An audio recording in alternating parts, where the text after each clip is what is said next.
The French plan was to create at Dien Bien Phu, deep in hostile territory, a fortified base which would threaten the enemy's supply lines to Laos.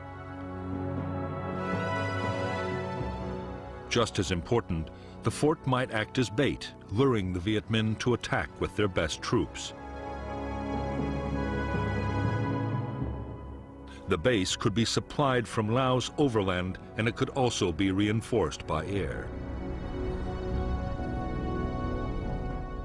The result they hoped for would be a set-piece battle that would allow superior French firepower to inflict a decisive defeat on the Viet Minh.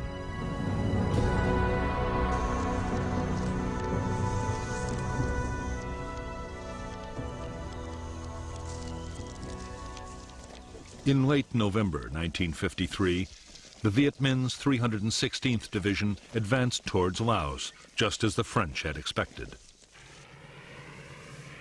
On November 20th, 800 elite French paratroopers, including a battalion of the Foreign Legion, were dropped near Dien Bien Phu.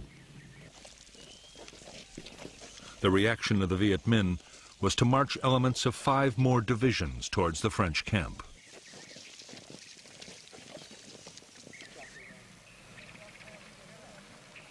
The French paratroopers at Dien Bien Phu quickly set about building fortifications and an airstrip. The idea was to mount offensive sweeps into the surrounding area, but soon the French were forced to think again.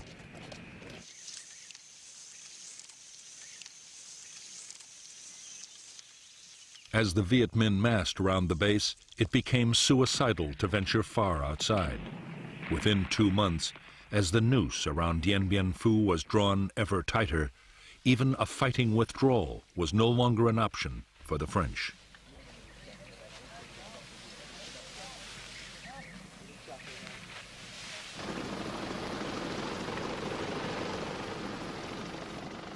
Even though his forces were now surrounded, the French commander, Colonel Christian de Castries, was completely confident.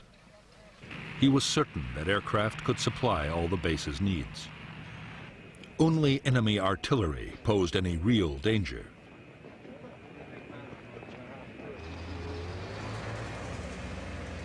Some Viet Minh guns had begun to fire on the base, but the French were sure that only a handful could have been deployed in such difficult hilly terrain.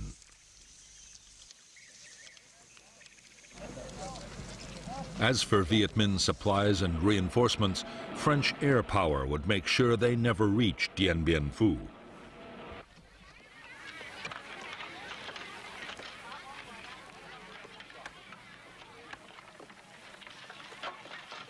Even though up to 100 French planes attacked Viet Minh supply routes every day, their efforts were having little effect. Too often, aircraft were grounded by the weather, and in any case, the Viet Minh were masters of camouflage and deployed huge numbers of anti-aircraft guns.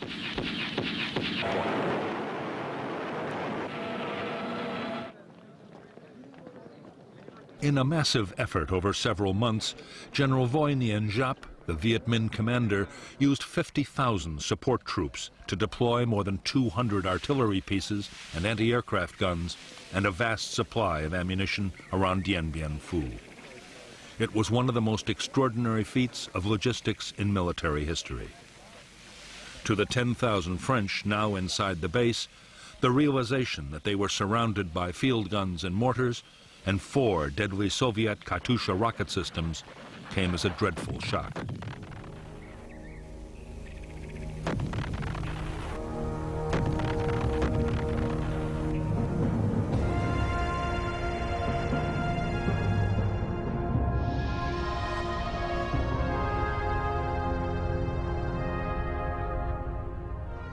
The French base at Dien Bien Phu had been sited on a flat valley floor. The airstrip and headquarters were the focus for the main battle position. A complex of 5 strongholds, codenamed Françoise, Huguette, Claudine, Eliane, Dominique. To break up attacks, strongpoints Anne-Marie, Gabrielle, Béatrice, and Isabelle had been created on a series of low hills. The base was manned by 9 infantry battalions and 2 crack parachute battalions. For support, there were artillery and mortars, light tanks, and fighter bombers.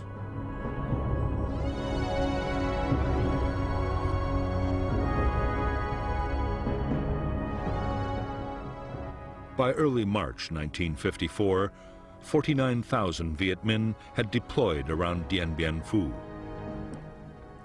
3 infantry divisions and 2 independent regiments were supported by the field guns of the 351st Heavy Division on the hills to the east, and by heavy mortars on all sides. Anti-aircraft guns were secretly placed to cover the air routes in and out of the valley.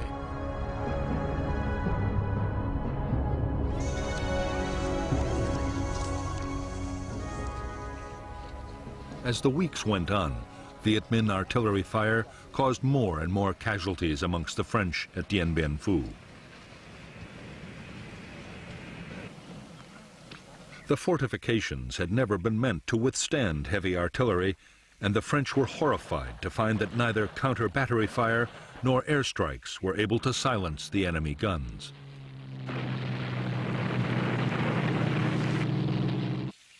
They were too well dug in to hillside caves and bunkers, and too well camouflaged. Any day now, the French knew, they would face an all-out enemy attack. It came on March 13th, 1954.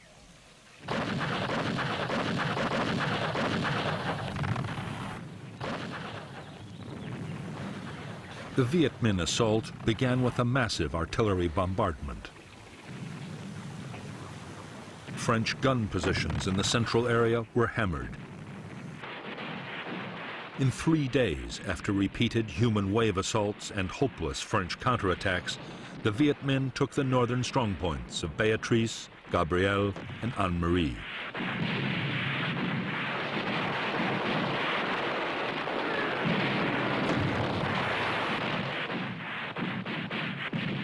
The loss of their northern outposts cost the French 1,500 men.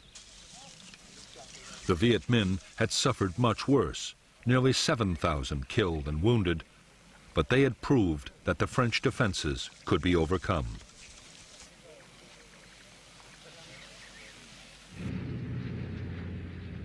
They had also closed down the base's main airfield for good. The French would now have to depend on parachute drops for supply and reinforcement.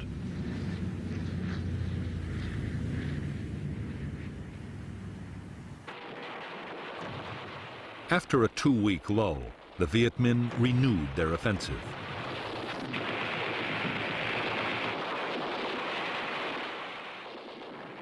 The battle raged for a fortnight, with the French contesting every foot of ground. In the end, shocking Viet Minh casualties forced General Giap to pause. Meanwhile, the French situation was getting desperate. Ammunition and food was short, and 3,000 wounded were trapped inside the base in appalling conditions.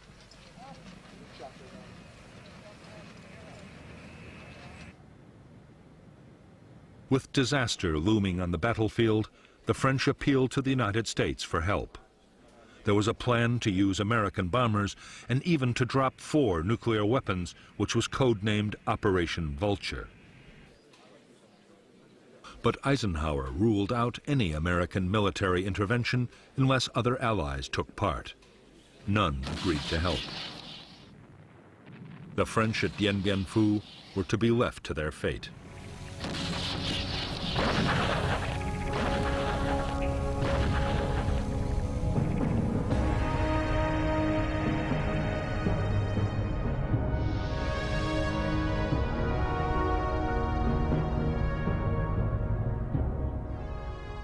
Although the outpost Isabelle was still in French hands, it was by now cut off from the central stronghold at Dien Bien Phu.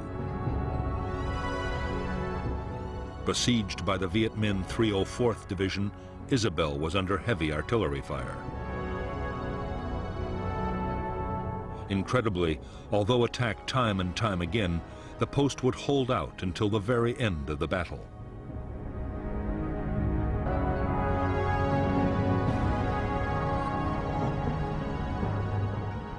In the central sector, strongpoint Françoise had been abandoned, and the Viet Minh had captured Dominique along with part of Elian and Huguet.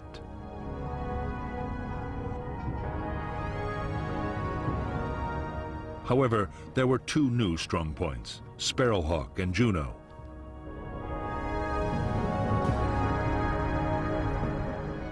Meanwhile, the Viet Minh had adopted new tactics in an attempt to reduce their terrible casualties.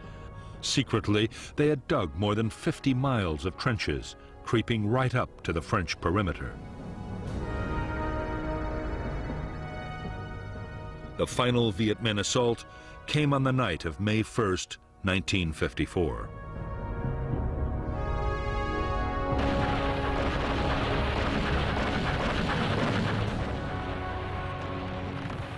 After a massive barrage, the Viet Minh infantry hit the remaining bunkers of Huguet and Elian. In spite of fierce French resistance, positions fell one by one until, on the evening of the sixth day, a huge mine demolished part of Elian and its last bunkers were overrun.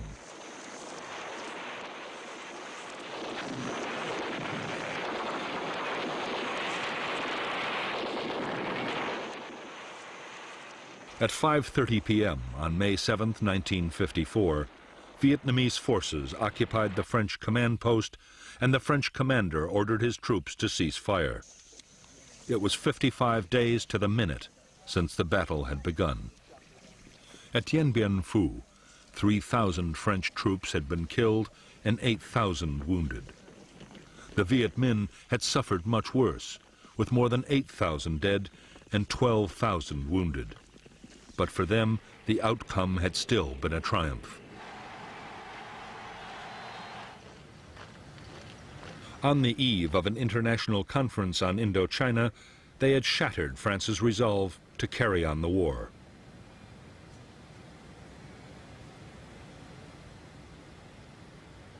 The Viet Minh expected that the negotiations at Geneva would open the way for full Vietnamese independence and a major role for them in running the new country. In fact, the Viet Minh negotiators faced bitter disappointment.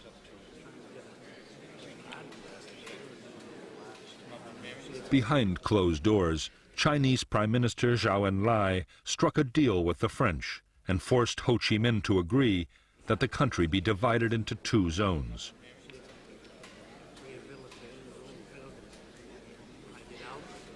There was to be a ceasefire, but there would be no immediate decision about who was to control Vietnam until elections settled the future.